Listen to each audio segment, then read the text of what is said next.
Welcome to Capitol View on WSIU. I'm Jeff Williams, sitting in this week as we take a look around the state at what's making news in Illinois politics.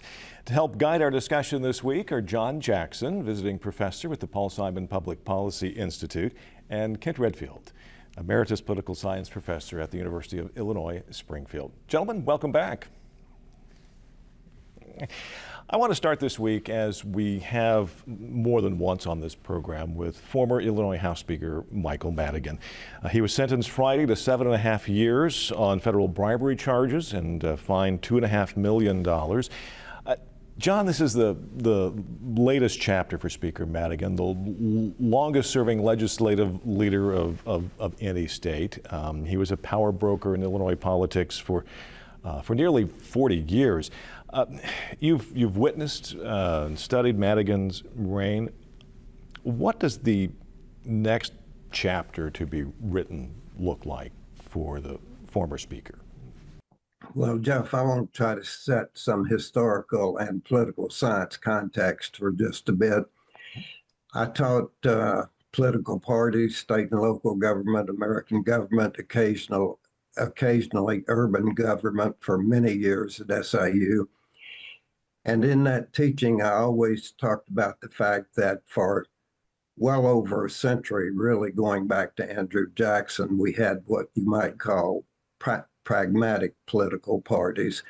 We had parties that wanted to please their constituents. They wanted to do things for the interest groups that supported them. They wanted to get the job done, but they were not very philosophical or ideological or sort of coherently committed in terms of the political theory behind what they were doing. And that has changed. And it's changed really just in the last 20, 30 years.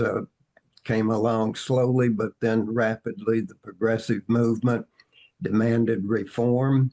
They demanded that the material kinds of rewards that party activists and party leaders could expect were no longer acceptable. They demanded that the graft be cleaned up, and this particularly was the setting for the great urban machines. And perhaps one of the greatest and one that lasted the longest was Mayor Richard J. Daley of Chicago. And that's exactly the background, of course, that Speaker Madigan came out of. He was a young man and then got to be one of the youngest leaders in the General Assembly when Mayor Richard J. Daley was still alive and in office. And he brought that mindset and history as to what political parties were supposed to do. And getting your brother-in-law a job on Streets and Sand, for example, is, I mean, what would you do otherwise? And that was the mentality. But the older view people didn't quite get the memo. And the feds charged that Mike Madigan didn't get the memo and that he continued too much business as usual, that the laws had changed, that court decisions had changed, things like the Shackman decision were supposed to control hiring and all of that sort of merit-based stuff that the progressives wanted. And the feds charged that he continued to do some things for his people and his interest groups, for example, ComEd, just the way it always was done, and that he crossed the line on legality. I want to say, I think this decision by the judge and this sentence was really pretty harsh. And I would say, noting that it's 7.5, he's got to serve, as I understand it, at least 6 years. Madigan's 83 years old, plus 6 rather, would be way on up there in expected life cycle. And it's perhaps a life sentence. And I think it's worth noting his claim during the defense that he had to take care of his wife, Shirley, I think she's a part of that.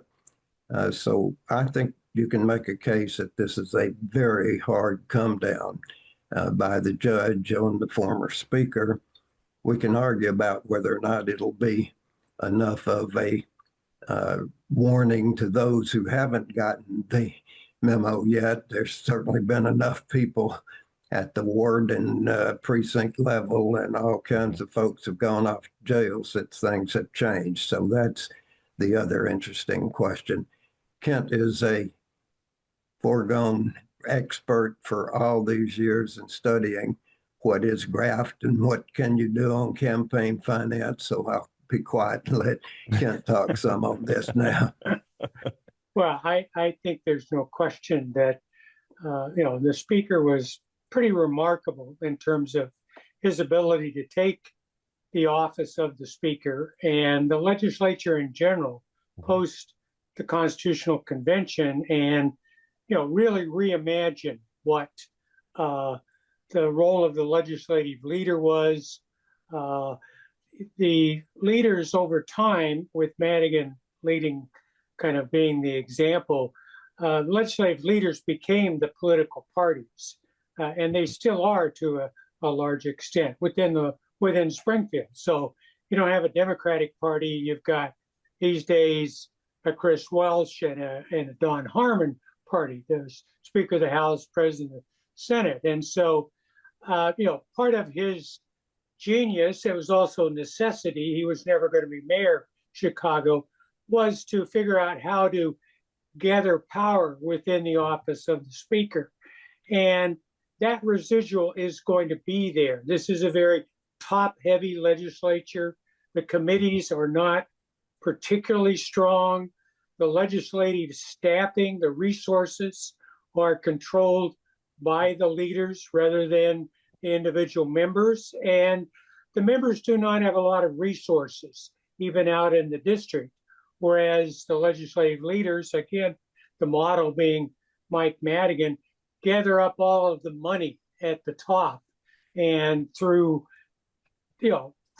flaws within the campaign finance system. And at one point, Madigan had two very powerful committees within his chamber. He was also head of the 13th Ward. He was also the chairman of the Democratic Party. If you wanted to give money to Madigan, you had lots of pots to put it in. So that residual is still there. We could do for some more democracy in terms of the committees and the resources that members have. Ultimately, all of that power couldn't stand up to 19 members of his caucus saying, "We really don't want you to be speaker anymore." And the House collapsed because it always depends on loyalty, transaction, obligations, and when the time ran out, then it was amazing how quickly the fall. So I'm not, having spent a lot of time on reform, I am hopeful but never optimistic that we're going to really turn the corner on dealing with corruptions, but we shall see. Yeah. John, as you mentioned, this was a relatively or very harsh sentence in comparison to other Illinois elected officials that have found themselves in a similar position. The judge also didn't mince any words with Madigan. He outright said, "You lied on the stand." And when Madigan testified about his association with the ComEd scandal and a couple of other individuals involved in that investigation and in that case. And Madigan also didn't accept responsibility for the crimes that he was convicted of. Either one of you, his demeanor on the stand and how he has presented himself throughout this case, is this typical? Is this Michael Madigan being Michael Madigan? Oh, I think so. I mean, this is a very, he's a very proud, disciplined person. I think, he always knew what was going on. He tried very hard to insulate himself. He got brought down by modern technology. uh, in terms of, in his heyday, we didn't have cell phones and all of what the prosecutors currently have. It's interesting to note that because of not necessarily the weakness of the case, but because of the constraints that the Supreme Court has put on pursuing corruption, that the main charge, which you would have expected all of the bits and pieces to add up to him being convicted of a racketeering charge and a criminal enterprise, they were not able to bring that in terms of the shifting sands of the criteria that the Supreme Court has placed on, getting corruption, political corruption convictions, and so that's I think that's one of the things going on here that is, I think people in the reform community find troubling is the way that the Supreme Court has cut back on the tools that federal prosecutors had to go after political corruption. Yeah. Just to kind of come full circle on this, I know Madigan's attorneys have said that they will appeal, but John, if there is a civics lesson to be learned from this story, what would it be?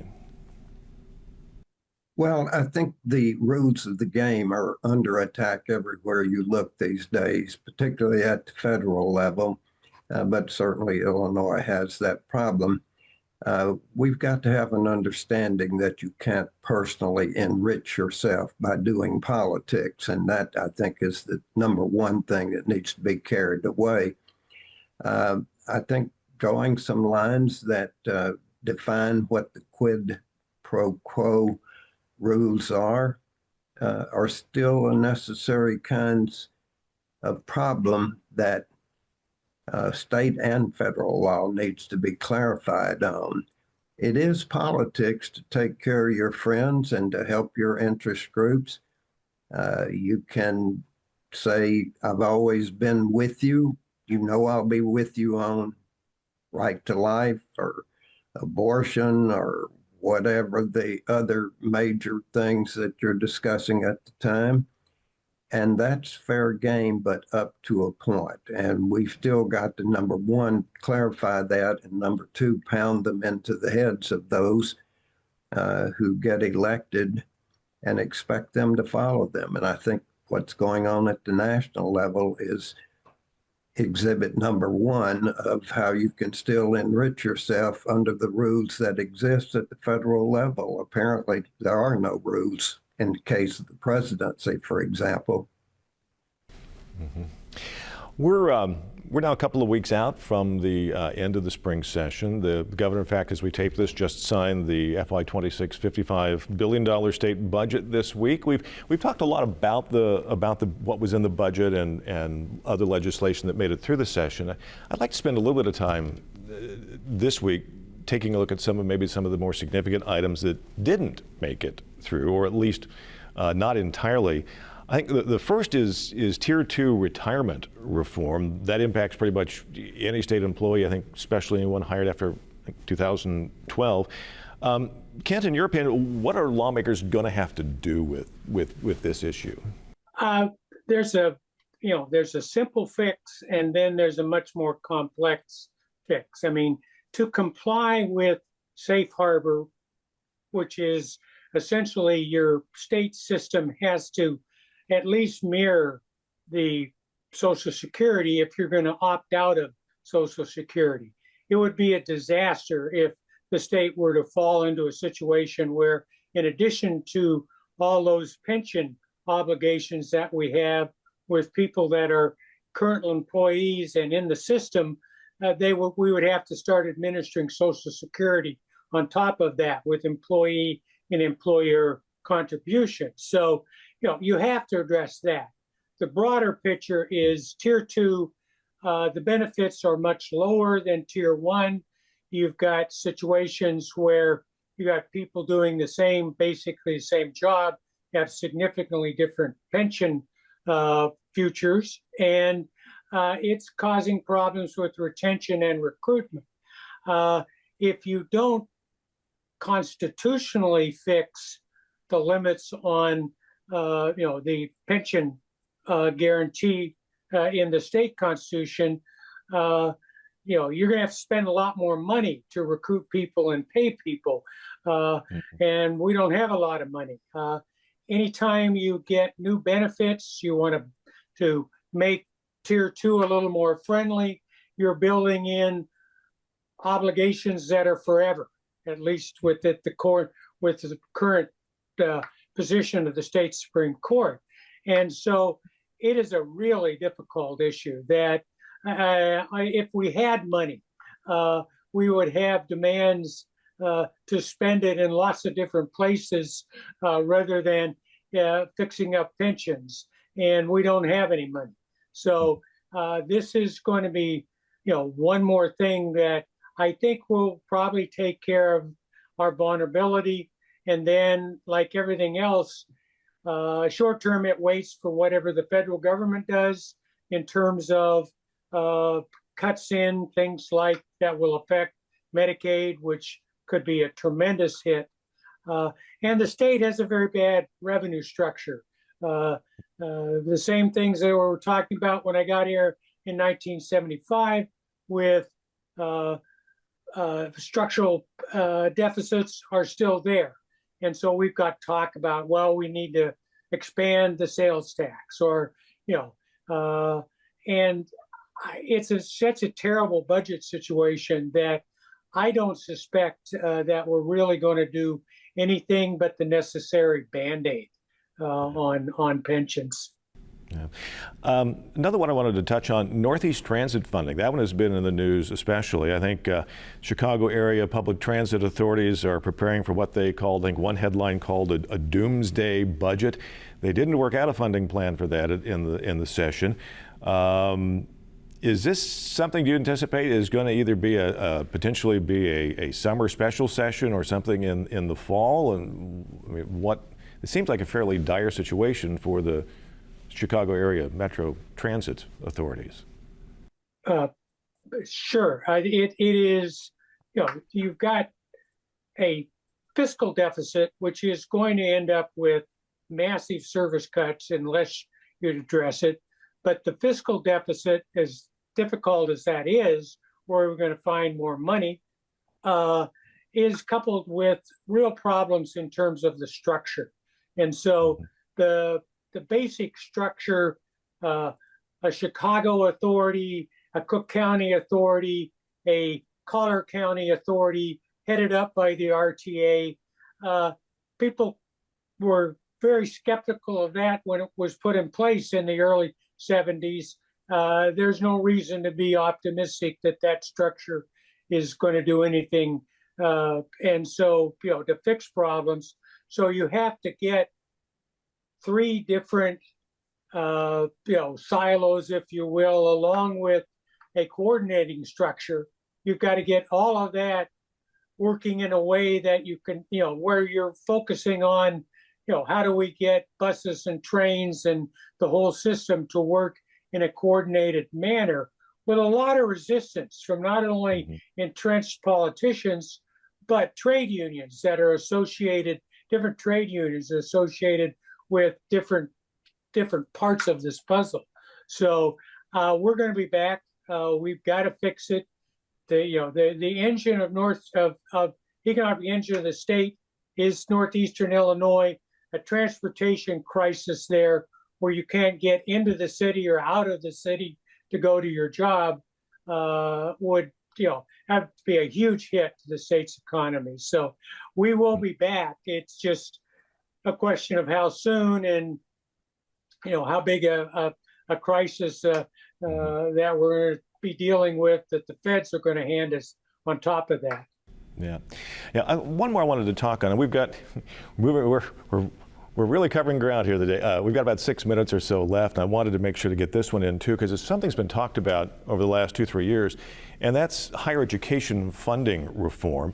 It did not advance out of the General Assembly this session. A plan has been in the works for the last, I think, 3 or 4 years. It would basically overhaul how the state funds its public universities. I think they're looking at trying to add about $2 billion in proposed new funding to help bring equity and stability to the state's higher education system. John or Ken, what's the prognosis on this one? What do you think needs to happen in terms of higher education funding when we look at how our public universities are being funded? Well, this is just an example of the bigger point, which is these things are complicated and they take years to work out a formula, to work out the wording of the legislation. And this is one of those cases. It will not happen in this or other areas like RTA and like Tier 1 until the legislative leaders and the governor agree on something they think can pass the caucus and that can get the interest groups that are relevant to back it up. And while it could be discouraging, I would point you to the K through 12 funding formula. That thing was around for years and it took a long time to work it out, but they did finally work it out. And in my view, it's been working very, very well. We've got other things on the agenda that are equally complex. We don't have time to talk about it, but the clean energy bill affecting ComEd and particularly those of us on Ameren downstate. But it's just going to take some time to work through it. And I think the legislative process works that way. And I'm optimistic that one of these days they'll get their ducks in a row. These are always easier if you've got money to spread around. And so, when we did K through 12, we hold everybody harmless. You get what you got. Then the new money we're going to take and divide up and slowly level people up. If you don't have any money, then that solution is not readily available. You're talking about everybody is saying, and particularly in higher ed, we're back into the 10, 15 years ago. If you adjust for inflation in terms of the funding of higher ed, we've cost shifted to students and other ways to cut costs, but it's not a great situation. And you've got a legislature that this is probably the first budget that most of the people in the General Assembly have ever faced where they didn't have money to play around with. And ever since we overrode Governor Rauner's veto, got it on the budget, got a tax increase, then we got COVID money, and we've been, there's been enough there to smooth things over. All of those, that's all gone away, going away. And so these are tough, really tough times, both in terms of meeting basic services, but then, we haven't even talked about, every time you talk revenue, people say, yeah, but how are you going to take that and fix the property taxes? And so we could go on and on. I'm sorry. No, that's okay. There was a little bit of pushback from University of Illinois. John, you've had a little bit of experience in higher education administration. Is this going to be a difficult kind of lift from the administrative side of the equation? Yeah, absolutely. I think that's no question about it. All right, gentlemen, we've just got a couple of minutes left. As you, what's on your radar in the coming weeks ahead? What are some of the things you're going to be looking at in terms of Illinois politics? Number one will be how aggressive the president and ICE, Homeland Security are going to be with a surge into Chicago in terms of enforcement. California would suggest that the president is going to be very aggressive, hoping that a surge in enforcement will generate civil unrest, which will create an opportunity to send in the National Guard and the Marines. And so, the hope is that, we won't have a repeat of what went on in California, but it will take a lot of restraint in terms of leaders and community leaders within Chicago not to repeat that, that what went on. So, that's number one for me. I think that potentially could be very explosive. John, I'll let you coming off, have last word. coming off the federal scene, I think we had political theater all over the place this weekend that's very relevant, and that is what's going to be the role of the president and what's going to be the role of the grassroots rebellion that was in evidence over the weekend. Political theater in the Capitol, clearly it was political for the use of the 250th anniversary of the Army to celebrate Trump's birthday. And I think the pushback is very relevant to how far can the feds, particularly the presidency, go. And I think all of those demonstrations, thousands of people, hundreds of thousands and millions, are the grassroots pushback. And I think that's what's still got to be worked out and sets us up for the midterm elections. All right, fair enough. Gentlemen, thank you both for joining us this week. Thank you. For John Jackson and Kent Redfield, I'm Jeff Williams. Thank you for joining us on Capitol View.